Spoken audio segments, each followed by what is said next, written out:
Welcome back at the rate one seat UPSC आपका राहुल। तो चलिए शुरू करते हैं अपने यूपीएससी मेंस की तैयारी। ओके मेंस, और उसमें भी हम कंसीडर करेंगे general studies paper 3, okay economics, right. उसमें अपना यूजुअली जो सिलेबस है अपना इंडियन इकोनॉमी और इश्यू रिलेटेड टू जो गवर्नमेंट की जो प्लानिंग्स होती है या फिर मोबिलाइजेशन ऑफ रिसोर्स, अपना ग्रोथ कितना है, इन्फ्लेशन, डेवलपमेंट, एम्प्लॉयमेंट, तो ये सारी इस टॉपिक में आती है, ठीक है।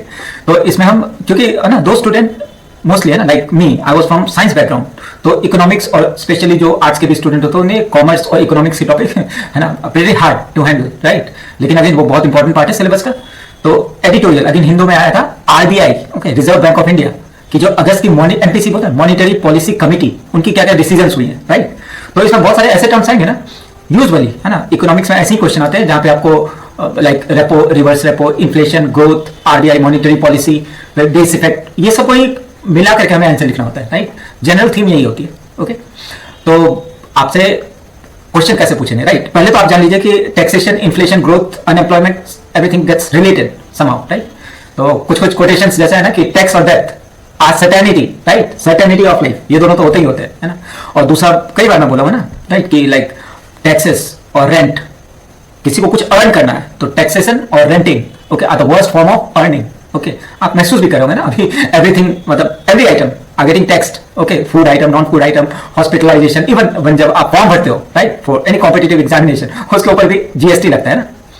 तो इसका मतलब क्या होता है कि हमारी जो मॉनिटरी पॉलिसी है ना, या फिजिकल पॉलिसी, मॉनिटरी पॉलिसी ना govern and control by RBI, और फिजिकल पॉलिसी फाइनेंस मिनिस्ट्री। तो इनमें क्या है, they have run out of ideas, है ना। तो शॉर्ट टर्म में बस पैसे कमाने हैं तो चलो कुछ भी, है ना। लेकिन लॉन्ग टर्म में क्या होता है कि जो जनता है ना वो विरोध कर देती है, राइट, कि अगेन मतलब कि एक तो अर्निंग होने रही है, ऊपर से इतना टैक्सेशन, ठीक है, बहुत ज्यादा टैक्सेशन हो रही है, राइट। अभी देखो, अभी तो खैर good sense are prevailing, like earlier आप सुनते थे ना, जैसे कि क्रिप्टो करेंसीज, ऑनलाइन गेमिंग, है ना, और जितने भी आलतू फालतू चीज है जिसको बोलते हैं ना सिन मतलब गलत तरीके से अर्निंग, उसमें गवर्नमेंट टैक्स तो कमा रही थी, राइट। इसलिए उसमें क्या है कि without focusing what the societal aspect of it, जैसे आपका क्रिप्टो है ना, उसमें कितनों का पैसा डूबा, फिर आपका ये जो अमीर बनाने का पूरा गेम चला था, राइट, कि 100 रुपए लगाओ और करोड़पति बन जाओ, है ना। जितने भी ऑनलाइन गेमिंग, ओके, वो हमने डिस्कस किया ना, स्किल बेस्ड और ओके लक बेस्ड। तो किसी ना किसी प्रीटेक्स्ट पे गवर्नमेंट को बस, है ना। और अभी तो कितना टैक्स पे टैक्स है ना, वो जो सरचार्ज है ना, सेस और सरचार्ज जो बोलते हैं, मतलब गवर्नमेंट ने कितने सारी चीज में लिया था कि रिगार्डिंग एनवायरमेंट या वेलफेयर मेजर या हायर एजुकेशन पे हम, है ना, सरचार्ज और सेस जो होता है वो किसी पर्टिकुलर काम के लिए हम गवर्नमेंट हमसे टैक्स लेती है, राइट। अब फिर देखा गया कि उन्होंने लगभग 5 लाख करोड़ का, है ना, वो ले लिया और उस पर खर्च भी नहीं किया, राइट। और दिक्कत क्या है कि उसको जहां पे स्टेक हो, है ना, वेलफेयर की तो ज्यादा जरूरत स्टेट को होती है। तो ये जो सेस और जो कॉम्पनसेशन होते हैं ना, they are not shared with state, मतलब सेंटर का पैसा तो वो सेंटर के पास, ओके। और अभी तो इतना उधार, मतलब इतना ज्यादा हमने उधार ले लिया है ना, एक्सटर्नल बोरोइंग, और अपने अंदर से भी इतना ज्यादा है कि out of 1 rupee, okay, 36%, 36% out of 1 rupee, okay, ये हमें इंटरेस्ट पेमेंट पे जा रहा है, राइट। मतलब सोचो कि 1 रुपया आप कमा रहे हो तो उसमें 36% आप कितना उधार ले लिया, right, like 250 lakh crore, okay. कमाई पे 36 पैसा अगर आप मतलब टैक्स दे रहे हो तो फिर 64 पैसे में आप क्या करोगे, आप सैलरी भी है, पेंशन भी है, इसलिए आप देखते होगे ना कि गवर्नमेंट जॉब नहीं निकल रहा है, ओके। या फिर वेलफेयर की स्कीम में देखो कि इतना ज्यादा वो कचरा क्यों है ना, health, education, welfare schemes, okay, ठीक है। तो again be conscious, okay. Election के समय में तो बोलेंगे कि हम आपके अकाउंट में ये वो दे देंगे, तो अगेन ना वो सिर्फ बोलने के लिए होता है ना, cater to their domestic audience, okay. लेकिन reality economics doesn't lie, okay. आप किसी को उल्लू बहुत देर तक नहीं बना सकते, है ना, इन अ ग्लोबलाइज्ड वर्ल्ड। तो चलिए देखिए, आपसे क्वेश्चन ऐसा पूछेंगे, discuss the challenges faced by Reserve Bank of India in balancing inflation. तो Reserve Bank of India controls, है ना, उनको ग्रोथ भी देखना और इन्फ्लेशन भी देखना, मेन उनका जो मॉनिटरी पॉलिसी बनती है कंसिडरिंग इन्फ्लेशन कितना, महंगाई दर कितनी है, राइट, और उनको मैच करना होता है ना कि ग्रोथ से भी, इकोनॉमिक ग्रोथ। तो discuss the challenges faced by Reserve Bank of India in balancing inflation control and economic growth in current global economic environment. इसमें ट्रम्प के टैरिफ भी आएंगे, हमारा इंडिया ईयू का रिलेशनशिप, तो वो एनकम्पासिंग बहुत बड़ा, है ना, वाइड सेक्टर बन जाता है। अगेन लिखना 250 वर्ड्स में है, तो राइट दो sentences which fetch you marks, okay. और अगेन आप ये ना मतलब ये सब बूस्ट करने के लिए नहीं बोल रहे हैं, लाइक जैसे आप कॉलेज में एग्जाम लिखते थे ना with in word limit, okay, और 50% वुड एंड अप, मतलब टोटल मार्क्स का अगर आप 50% अच्छा किए ना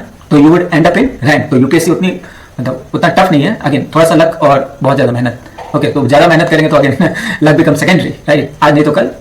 तो चलिए देखते हैं हम कैसे है ना। तो RBI monetary policy committee, MPC बोलते हैं, यूनानिमसली सबने एक साथ decided to keep the repo rate और रिवर्स रेपो रेट, आरबीआई जिस रेट पे देती है और, ठीक है, बैंक जिस रेट पे आरबीआई को देता है, तो रेपो और रिवर्स रेपो रेट, ठीक है।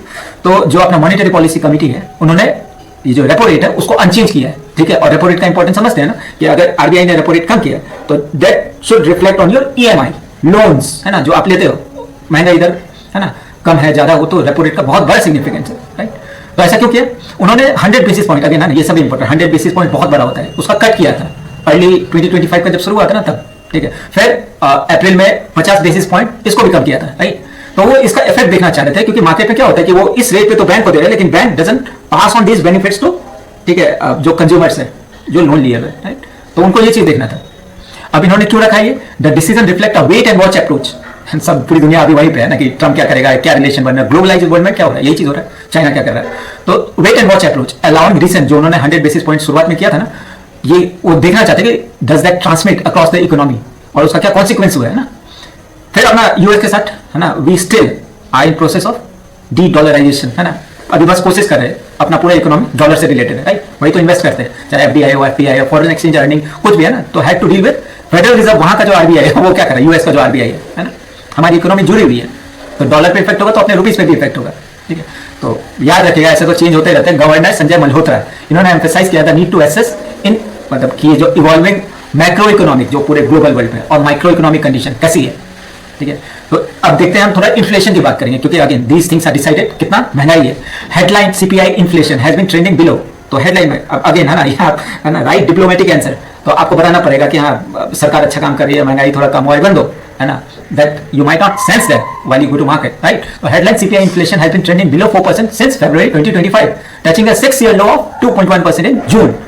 बोलने के लिए ना, तो ये क्यों हुआ है? क्योंकि अगेन है ना मोस्टली एग्रीकल्चरल सोसाइटी, तो एग्रीकल्चर मानसून अच्छा रहा, ठीक है। वो प्रीलिम्स हमने डिस्कस किया ना एमजीओ, ओके। तो ये क्या था, driven mainly by sharply lower food price. Headline inflation मतलब टोटल इन्फ्लेशन, कोर और हेडलाइन इन्फ्लेशन, इसका कॉन्सेप्ट। कोर मतलब वही है ना फूड एंड फ्यूल, और हेडलाइन का मतलब पूरा टोटल इन्फ्लेशन, और इसको किस पर बेस होती है, कंज्यूमर प्राइस इंडेक्स, ठीक है। तो ये जो आपका हेडलाइन जो टोटल इन्फ्लेशन था, ठीक है, वो ज्यादा नहीं बढ़ा, ओके, ठीक है। जबकि कोर इन्फ्लेशन बढ़ा है ना, फूड और एनर्जी, वो देखते हैं ना कि पेट्रोल के प्राइस हैवन कम डाउन, और फूड के भी, तो याद रखिएगा ना ये सब कॉन्सेप्ट है और बहुत कम है, मतलब बहुत कम कॉन्सेप्ट होते हैं। आपके प्रीलिम्स में तो थोड़ा बहुत कंफ्यूज कर देंगे, राइट। इकोनॉमिक्स के क्वेश्चन जो होते हैं उसमें कि बढ़ा है कम हुआ है, consistently have been increasing in last decade, ऐसे बना देते हैं क्वेश्चन, तो थोड़ा मुश्किल होता है, राइट। उसमें ग्राफ चार्ट वो सब भी थोड़ा you need to remember that, right, कि पिछले डेकेड में क्या हुआ है, कंसिस्टेंटली फॉल किया, राइज किया, तो उसमें वो यूपीएससी तो आगे ना वो प्रीलिम्स में ही फंसाते हैं। बाकी मेंस और उसकी तो ज्यादातर की तैयारी अच्छी होती है, लेकिन those are good in mains, है ना, get wiped out in prelims examination. तो अगेन प्रीलिम्स इटसेल्फ है ना, ये टोटल अनदर बॉल गेम, उसको बहुत बहुत रिलीजियसली है ना, that's what I have been telling you कि 10 क्वेश्चन तो आपको करने हैं, राइट। और मटेरियल का आप ही नहीं बोल सकते हो कि फलाना इंस्टीट्यूट और ढिमकाना इंस्टीट्यूट, नहीं, आपको ऑलरेडी है ना बहुत सारे वेबसाइट्स है, लाइक ओके, मैं भी तो देता ही हूँ हर एक दिन 10 वो और मीन्स, राइट। तो रिमेंबर दैट।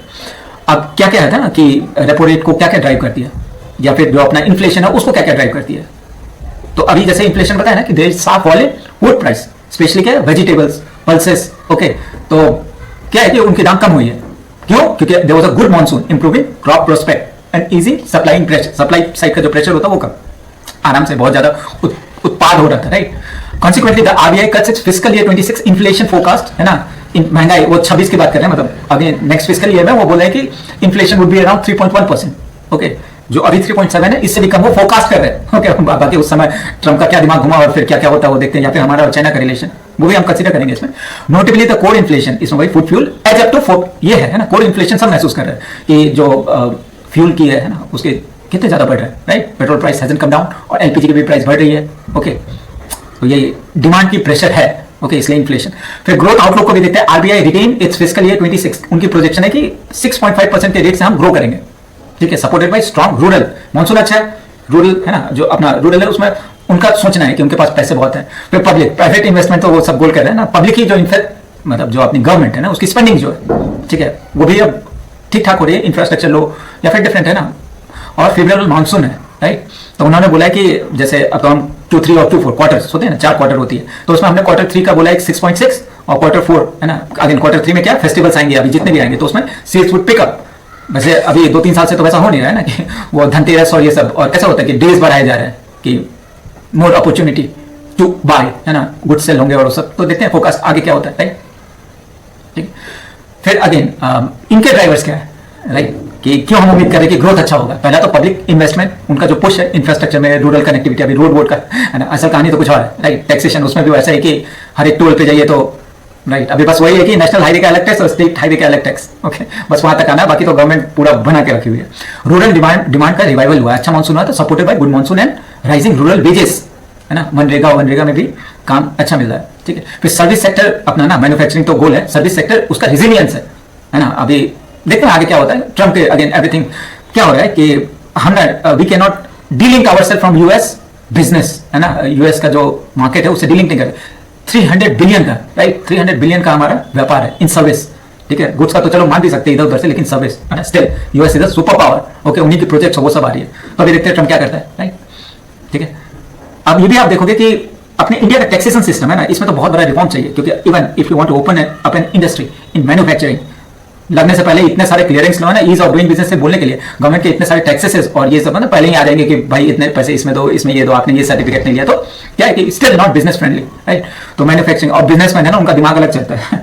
ट्रम्प ने टैरिफ लगाया क्या, जेम्स एंड ज्वेलरी, फिर आपका फार्मास्यूटिकल्स, सॉफ्टवेयर्स, है ना, लगाया, तो बिजनेसमैन रुकते नहीं है ना। जेम्स एंड ज्वेलरीज में आया तो उनको पता चल गया कि भाई मतलब जो अपना गुजरात, राजस्थान, ये सब जो हब हुआ करता था वो मूव कर रहे है ना, वो अपना सारा का सारा बेस उठा के ले जा रहे हैं मैक्सिको, यूएई, दुबई, है ना, ऐसे जगह पे। सिमिलरली टेक्सटाइल, उनको पता है कि बांग्लादेश पे कम टैरिफ लगाया है, तो of course their goods would be cheaper than hours, है ना, तो फिर इंडिया पे ज्यादा 50% और उसके बाद तो वो प्यूनिटिव टैरिफ अगर लगा दे तो देखो कि अपना टेक्सटाइल बांग्लादेश पे जा रहा है, फिर फार्मा पूरा का पूरा जो मैन्युफैक्चरिंग यूनिट है वो अफ्रीका, तो बिजनेस में रुकते नहीं है ना, वो रास्ता निकाल लेते हैं, राइट, फंसते फिर।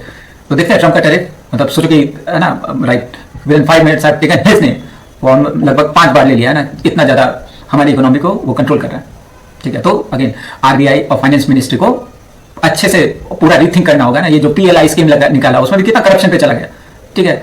फिर स्किल जॉब्स, वो तो बिल्कुल नहीं है ना, एजुकेशन और स्किल, इसमें तो इतना मेजर गैप है, ओके, जबकि वी इंडियंस को डू एनीथिंग, राइट, मतलब हम एक तो इंग्लिश स्पीकिंग और फिर है ना बहुत ज्यादा मेहनती होते हैं और वी कैन वर्क, है ना, वो जो बोलते हैं ना कि at the cheapest price, okay, तो अभी भी हम बहुत बड़ा मार्केट है, लेकिन अगेन वही है कि मार्केट होने के बावजूद, है ना, और इसमें भी इतना आसान नहीं है, लाइक 88% है ना हमारा इंटरनल मार्केट, वी स्टिल, है ना, अपना अंदर का जो डोमेस्टिक मार्केट है वो बहुत अच्छा खासा है, लेकिन अगर मान लीजिए कि ब्लू चिप इंडस्ट्री है ना, जितने भी सॉफ्टवेयर वो सब फर्म को हटा दें तो वी आर सफिशिएंट, है ना, अपने ही मार्केट को कैटर करके वी कुड बी प्रॉफिटेबल। लेकिन अगर है ना जो टेक्नोलॉजी है उसको हम हटा नहीं सकते ना, भाई बंधु कितने काम करते हैं ब्लू चिप इंडस्ट्री में, तो उनका भी अगर स्लो डाउन हो रहा है is going to overall impact our economy, क्योंकि उनके पास क्या होता है कि बहुत अच्छा पैसा कमाते हैं ना, मतलब compare to all other job, तो they have power to invest, नए घर खरीदेंगे, कार खरीदेंगे, मोबाइल खरीदेंगे, तो है ना this production would pick up, manufacturing अच्छी होगी, सर्विस इंडस्ट्री भी अच्छी चलेगी, तो उनका रहना बहुत जरूरी है। फिर देखिए कि एक्सटर्नल रिस्क और पॉलिसी की तो अपनी इंडिया की है ना अनसर्टेनिटी है, एक्सटर्नल रिस्क वही ट्रम्प, ट्रेड पॉलिसी रिस्क अपना यूएस का जो टैरिफ है उसमें भी प्यूनिटिव उसने लगा दिया, ठीक है। तो ट्रम्प ने अगर अभी तो चिढ़ा हुआ है पूरा, क्योंकि हम चाइना रशिया उनके पास जा रहे हैं तो चिड़ के बैठा हुआ है, राइट, तो उसने अगर बना दिया ऐसा था तो हमारा एक्सपोर्ट कॉम्पिटिटिवनेस एग्जांपल देख लिया ना, अगर बांग्लादेश में शिफ्ट हो गया टेक्सटाइल तो क्यों यहाँ पे कोई प्रोडक्शन करेगा, वो बांग्लादेश जाके बोलेगा कि यार यहाँ के टेक्सटाइल पे जितना भी कर लो, तो और फिर हम अपना रोड इंफ्रास्ट्रक्चर पे भी देखते हैं ना कि हम कितना ज्यादा टैक्सेशन है वहाँ पे, टोल टैक्स कितना ज्यादा, तो ये सब this all thing adds up in your goods, right, कि अभी भी बिजली लेना और प्लग एंड प्ले वाला सिस्टम, बस बोलने पे प्लग एंड प्ले मतलब ऐसा गवर्नमेंट ने बना रखा जहाँ पे आप जाइए अपनी कंपनी को स्टैब्लिश कीजिए, बिजली, रोड, ट्रांसपोर्टेशन सब कुछ गवर्नमेंट देगी ना, पानी वानी की सुविधा, again haven't been picking up, right, ठीक है। तो अपना भी वही देखो कि हमारा पूरा इंजीनियरिंग गुड्स है ना, और जितना भी हमारा बहुत ज्यादा एक्सपोर्ट हो जाता है, textile, IT service, James and jewelleries, engineering goods, सब पे इफेक्ट पड़ेगा, ठीक है। ये जियोपॉलिटिकल टेंशन, उसमें भी चाइना अपना दादागिरी है ना, सप्लाई चेन डिसरप्शन, वो भी हमने बहुत ज्यादा डिस्कस किया। कमोडिटी प्राइस की उसकी वॉलेटिलिटी है ना, कभी किसी चीज की दाम इतनी बढ़ जाती है, कम होता है, कोई वैसा नहीं है ना, ठीक है। जैसे चाइना ने अभी बोला कि हम rare earth magnet, rare earth metal, फिर टनल बोरिंग मशीन, फिर जितने भी एक्टिव फार्मास्यूटिकल इंग्रेडिएंट्स होती है ना, ये हम इंडिया को नहीं देंगे, ठीक है। तो कितना ज्यादा है ना कि रोड है ना, अब टनल बोरिंग है ना, अगर पूरा इंफ्रास्ट्रक्चर ठप पड़ जाएगा, एपीआई नहीं देंगे तो हमारा पूरा फार्मा सेक्टर ठप पड़ जाएगा, रेयर अर्थ मेटल नहीं देंगे तो फिर हमारा पूरा जितना भी है ना ईवी, इलेक्ट्रिक व्हीकल और वो सब कुछ है ना, सॉफ्टवेयर तो खैर चलो अमेरिका तो दे नहीं रहा, राइट, और सॉफ्टवेयर पे ही सब कुछ है, मतलब जितने भी रिसर्च होते हैं वो तो एवरीथिंग इज है ना नैनोटेक, ठीक है। तो अगर वो भी नहीं मिला तो हमारा मैन्युफैक्चरिंग कहाँ पे होगा। ये तो अच्छी बात है कि है ना ट्रम्प के ये सब करने से, क्योंकि वो दोस्त दुश्मन सबको बराबर समझ के सब पे टैरिफ लगा दिया, तो जाहिर है सारे दुश्मन फिर इकट्ठे मिलकर, ट्रम्प के दुश्मन है ना, इकट्ठे मिलकर, जैसे अपना ब्रिक है, आरसीईपी है, ओके, तो हम वापस चाइना, ब्राजील, रशिया से बात कर रहे हैं, ओके, क्योंकि ये दादागिरी लग रहा है ना कि रशिया के साथ हम तेल लेते थे, ईरान से तेल लेते थे, तो ट्रम्प ने हमें टैरिफ लगा दिया, ठीक है, बोला कि यार आप है ना somehow you are helping Russia to continue its war with Ukraine, कि हमारे पैसे से वो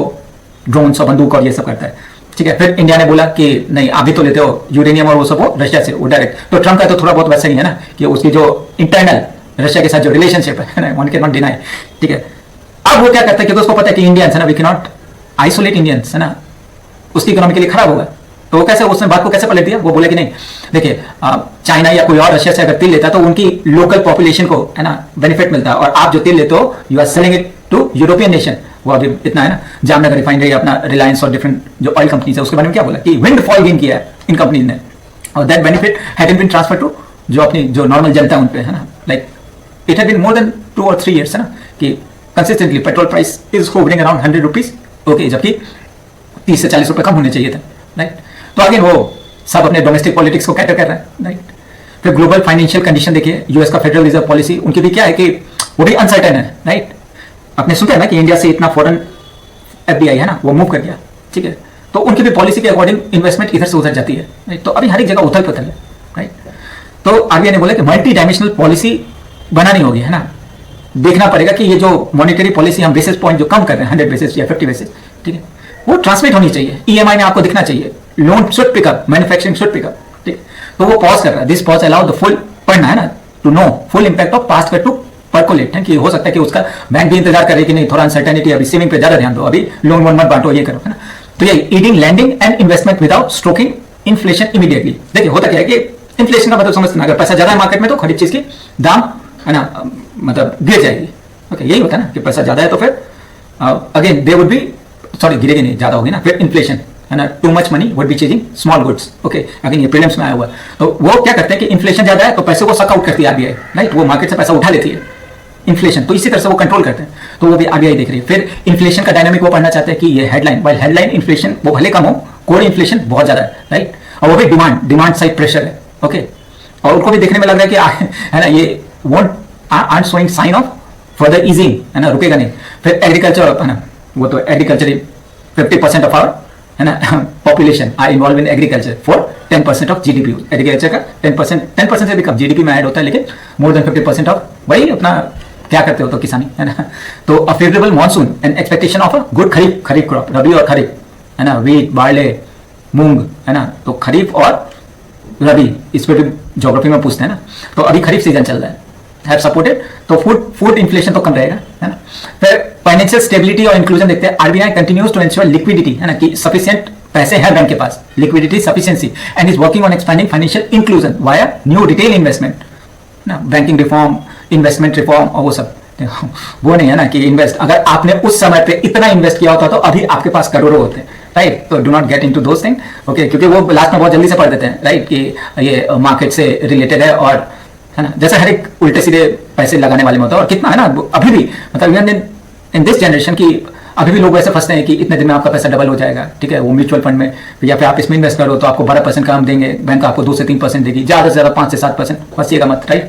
you would and up losing your money, क्योंकि अभी मार्केट सिचुएशन बहुत खराब है, कभी अच्छा चलता है मार्केट, जब अच्छी हो तो आपको रिटर्न मिलते हैं, लेकिन जब नहीं हो ना, और अभी तो इतना अनसर्टेनिटी है, तो पैसे रोक के ना save it, like our forefather used to do, है ना, माँ बाप, और सेविंग पे ज्यादा फोकस कीजिए, that's what America, sorry China have been doing.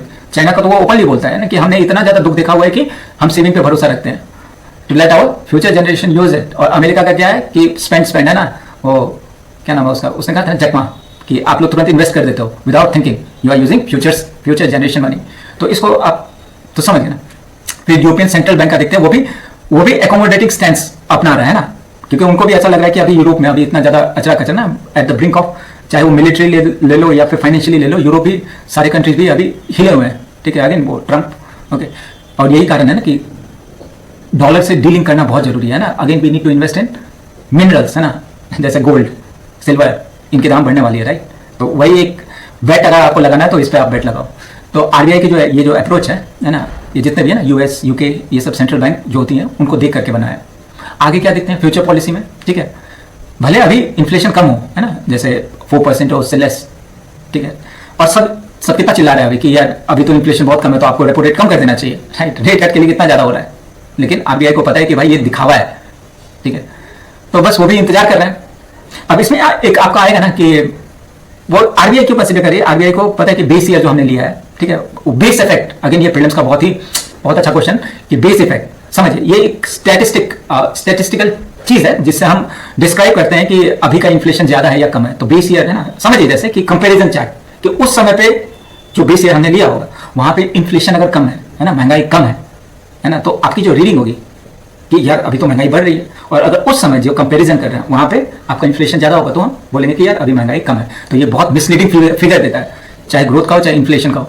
Okay, तो भले कंपेयरिंग टूल है, ठीक है, लेकिन बेस इफेक्ट या बेस ईयर जो बोलते हैं ना उसको जो कंसिडर किया है ना, तो अमीरी गरीबी जो होती है दे आर नोशनल, और बोलते हैं ना रिलेटिव टू व्हाट, यही बेस ईयर। ओके, तो ज्यादा महंगाई कम महंगाई है ये। फिर आपका जितने भी बड़े बने ICRA, ओके, इन्होंने भी क्वेश्चन किया इन्फ्लेशन कुड रिवर्ट, अचानक से इन्फ्लेशन बढ़ सकती है। ओके, और मतलब 27 तक में तो वो बहुत ही मतलब पैसिमिस्ट है, क्योंकि उनको पता है कि उस समय तक, क्योंकि ये है ना financial year to financial year जाता है, तो वो बोल रहे हैं कि अभी महंगाई और बढ़ेगी, क्योंकि ये जो ट्रम्प है ना उसके जो टैरिफ है और ये जो ग्लोबल स्लो डाउन है, ट्रेड वॉर जो चल रहा है चाइना और America, would be impacting our economy as well. Okay, क्योंकि ग्लोबलाइज्ड है ना, तो हम बहुत चीज़ एक्सपोर्ट करते हैं। बताए ना कि यार इतनी आसानी से हम नहीं बोल सकते कि हम अमेरिका से डीलिंग कर देंगे। हमारी पूरी जो ब्लू चिप इंडस्ट्री है वो तो अभी आप देख रहे हो ना कि TCS कितने एम्प्लॉय को निकाल दिया, वो सब क्यों कर रहे हैं, प्रोजेक्ट्स नहीं आ रही है, राइट। कहने के लिए बोलते हैं कि AI इज टेकिंग, वो एंट्री लेवल जॉब्स ले रही है। ओके, ऐसा नहीं है कि AI ने बहुत उथल पुथल मचा दी है, स्टिल है ना वो बहुत पीछे है ना। ह्यूमन टू ह्यूमन वो जो इंटरेक्शन है ना, बीइंग अ सोशल एनिमल, तो वो जरूरी है। AI कभी भी रिप्लेस नहीं कर सकती है। इवन दो है ना एंट्री लेवल जॉब्स क्या होती हैं, जो एनालिस्ट होता है, डेटा क्रंचिंग और वो सब जो होता है, छोटे छोटे काम को वो भले ह्यूमन वो प्रेजेंस तो बहुत जरूरी है। फिर ऑयल प्राइस का भी देखिए कि कितनी वोलेटिलिटी है ना, एनी स्पाइक, क्योंकि अपना है ना 80% आर इंपोर्टेड, हम इंपोर्ट करते हैं। ओके, और इंपोर्ट कहाँ से करते हैं, जहाँ जहाँ पे ये ट्रम्प का नाम गिद्ध वाली निगाह है, Russia, Iran, Saudi Arabia. Okay, और वो क्यों चाहता है, वो चाहता है कि हम उसका ऑयल खरीदें, राइट, ठीक है, कि अमेरिका अपनी ऑयल को, because they see us as a market, right, तो वो चाहता है कि हम अमेरिका से, अब सोचो कि अमेरिका से तेल लाना हो, ईरान से तेल लाना, लॉजिक ही नहीं बनता है, राइट, फिर भी प्रेशराइज तो करेगा, वही है, राइट। तो ऑयल प्राइस की वॉलिटिलिटी बहुत ज़्यादा है, तो इकोनॉमी में आप उल्लू नहीं बना सकते किसी को, तो बहुत सोच समझ के कदम रखना होगा। चलिए आप कंक्लूड कीजिए। द न्यूट्रल स्टांस अंडरपिन्स, जो RBI का न्यूट्रल स्टांस है ना, ये बताता है कि RBI is ready to adapt, ठीक है, but signals that the fiscal, structural and non-monetary policy levers should be harnessed alongside to sustain growth momentum। growth अगर बनाए रखना, ठीक है, तो मॉनिटरी और non monetary physical policy in सबको कंसीडर करना होगा। Multi dimensional policy approach underscores the need for complementarity across domains from monetary policy, again RBI determines monetary policy, physical और है ना जो अपना फाइनेंस मिनिस्ट्री, तो एक पॉलिटिक्स और एक IAS, तो दोनों। ओके, तो monetary policy, trade and supply side में क्या क्या रिफॉर्म चाहिए। लुक लाइक इंडिया है ना still can manage to hover, है ना, अभी भी हम सुपर पावर है अभी भी, लेकिन देखते हैं ना कि चेंजेस आर कमिंग। ये मुझे महसूस हो रहा है कि मतलब सारी चीज अब मतलब कैसे बोलते हैं कि करेक्शन है, स्टॉक मार्केट में बोलते हैं ना कि करेक्शन आ रही है, करेक्शन के कारण स्टॉक मार्केट गिर रहा है। करेक्शन का मतलब होता है किसी चीज की प्राइस को हमने ओवर वैल्यू कर दिया, राइट। एक स्टॉक है जिसकी प्राइस नॉर्मली होनी चाहिए 50 रुपए, और वो अगर हैव बीन ट्रेंडिंग इन 250 और 300 रेंज, तो क्या होता है, मार्केट क्रैश होता है और फिर उसको वापस से 27-25 रुपए में ले आता है, राइट। तो करेक्शन इसी को बोलते हैं। तो अभी बहुत सारा इंडिया में भी धीरे धीरे करके जितने भी है, क्योंकि आगे ना ये अब the fight has become political, पैसे कम है और इसी पैसे में सबको लूटना है, राइट। तो अगेन है ना एक दूसरे का वो अभी तो देख रहे हैं ना, अभी हम क्या है कि अभी ट्रेड वॉर है, internal trade war between companies, है ना। अभी आप सुनते होंगे ना A1 A2 जो उनके बीच में कॉर्पोरेट वॉर, और इसके कारण से न्यूज बहुत आ रही है ना, ठीक है। तो बेनिफिट है ना, किसी की मोनोपोली नहीं, क्योंकि मोनोपोली देख देख के तो आप देख रहे हो ना पिछले इतने सालों से क्या हो रहा है ना, जॉब्स निकलने चाहिए और ये सब। अगेन है ना, you have to write your answer in 250 words, do not become super critical about the government. आपको उसके बारे में अच्छा चीज लिखना ही होगा, राइट, विथ अ हिंट, है ना। क्रिटिकली है तो आप बता सकते हो कि ऐसा अगर हो तो। ओके, तो चलिए मिलते हैं नेक्स्ट टॉपिक पे। Thanks for watching, bye.